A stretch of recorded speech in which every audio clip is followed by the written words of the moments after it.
Miki. Molim. Koliko je trajao sedmogodišnji rat? Molim.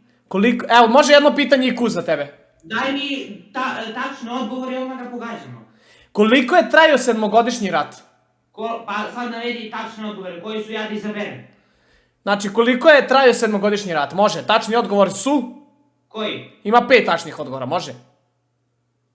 Pa treba jednom da se izabere, ono ti napišeš. Ne, slušaj, ja te pitam pitanje, koliko je trajao sedmogodišnji rat?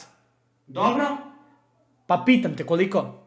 Pa ne znam koliko godina, treba da napišeš koliko. Ajde, ja ću ti reći, dajem ti opcije, pa ti izabereš pravo, može? Može. 25,